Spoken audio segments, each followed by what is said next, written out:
Hi, I'm Sarah Ferry. And I'm Meredith Schaefer, and our other research partner, Raphael Beretta, unfortunately couldn't be here. But as communications students with concentrations in advertising and journalism, we wanted to explore health communication. We wanted to investigate how traditional sources of media and distrust of the medical industry influence the anti-vax movement. Through our research, we found interesting information regarding public opinion of the media and medical industry. In recent years, the public's trust in traditional sources of media, like newspapers and television, have decreased considerably. People also associate news outlets with hypocritical political groups or contentious activist groups. Furthermore, only 36% of Americans have at least adequate confidence in the medical industry, according to a recent Gallup poll. More frequently, people are turning to digital solutions for diagnosis and treatment advice, making them susceptible to falsified information. Facebook's 2016 fake news ban on its advertising platforms did not cover health communication, allowing fraudulent information in anti-vax groups to spread. 3/4 of anti-vax tweets are sent by a combination of programmed intelligence bots, paid content polluters, and Russian trolls seek to spark discord.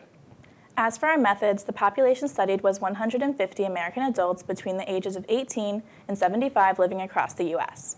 We distributed our survey online through social media outlets such as Facebook, Twitter, and Reddit.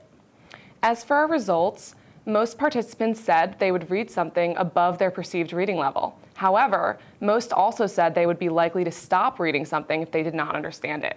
This is significant because most pro-vax arguments combat anti-vax arguments with complicated statistics and information at higher reading levels.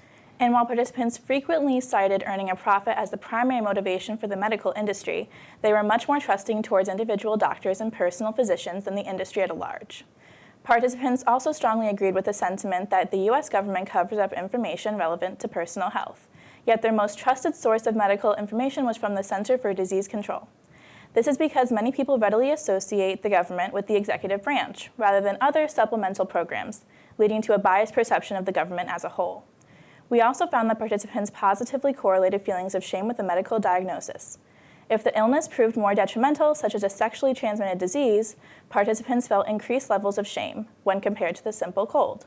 When asked about their role in society, most participants ranked themselves as the most important factor when making a decision, but simultaneously said they try to consider the benefit of society as a whole when making a decision. This exhibited a social desirability that most of our participants felt in general decision-making. As for future research, areas on this topic include isolating different vaccines instead of looking at vaccinations as a whole. For example, focusing on only the HPV vaccination may yield different results than focusing on only the influenza vaccination. Another potential continuation of this research would be to incorporate more diversity in the participant pool. Specifically, we could focus on different religions and the implications that they have on attitudes towards vaccinations.